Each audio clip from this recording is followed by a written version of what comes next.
இறைமகன் இயேசு கிறிஸ்துவில் மிகவும் பிரியமான சகோதர சகோதரிகளே, நண்பர்களே, பெற்றோரே, பெரியோரே, குழந்தைகளே, இந்த நாளை கடவுளிடம் ஒப்பு கொடுப்போமா? ஆண்டவரே, உம்மை போற்றி புகழ்ந்து ஆராதிக்கின்றோம், உமக்கு நன்றி கூறுகின்றோம். இந்த நாளை நீர் எங்களுக்கு தந்து எங்களை ஆசீர்வதிக்கும் போது உம்முடைய அருள் பிரசன்னம் எங்களை நிரப்பட்டும். முன்னாகவும் பின்னாகவும் வலமாக இடமாக இருந்து எங்களை பாதுகாக்கட்டும். இந்த நாளில் அருளும் ஆசீரும் எங்களுக்கு நிறைவாக கிடைக்கட்டும். ஆமென். அன்புமிக்கவர்களே, இன்றைய நாளிலே நாம் தியானிப்பதற்காக எடுத்துக்கொண்ட இறைவார்த்தை லூக்கா எழுதிய நற்செய்தி 14ஆம் அதிகாரம் 11வது இறைவார்த்தை. தம்மை தாமே உயர்த்துவோர் யாவரும் தாழ்த்தப்படுவர், தம்மை தாமே தாழ்த்துவோர் உயர்த்தப்பெறுவர்.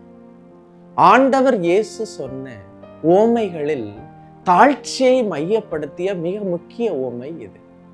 அதாவது மனவிருந்தில் இருக்கையில் முன் இருக்கையை அல்ல, இறுதி இருக்கையை நாடுவோருக்கு அந்த வீட்டு உரிமையாளர் அவர்களை வந்து மீண்டும் முன் இருக்கைக்கு பந்திக்கு அழைக்கின்றார். கடவுள் முன்னிலையில் நான் பெரியவன், நான் செல்வந்தன், எனக்கு அனைத்தும் தெரியும், நான் அறிவாளி, நான் புத்திசாலி என்று தன்னையே உயர்த்தி தம்பட்டம் அடிப்பவர்கள் வாழ்க்கையை வென்று காட்டவில்லை.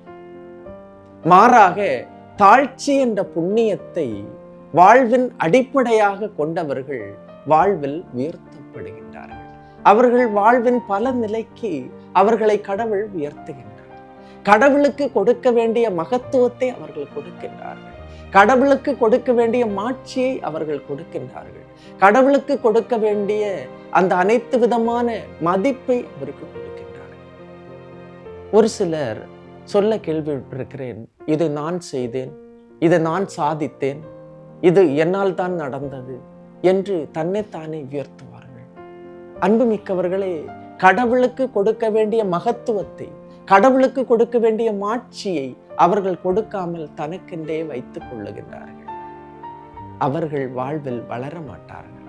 மாறாக இந்த வாழ்க்கையில் கிடைத்த அனைத்தும் அவர் எனக்கு கொடுத்த கொடை, அவர் எனக்கு கொடுத்த அருள், அவர் எனக்கு கொடுத்த வரம் என்று அவரை மகிமைப்படுத்தும் போது, அவரை உயர்த்தும் போது நான் உயர்த்தப்படுகிறேன், கடவுள் என்னை உயர்த்துகின்றார். எனவே மாட்சியும் ஆட்சியும் மகத்துவமும் கடவுளுக்கே உரியது.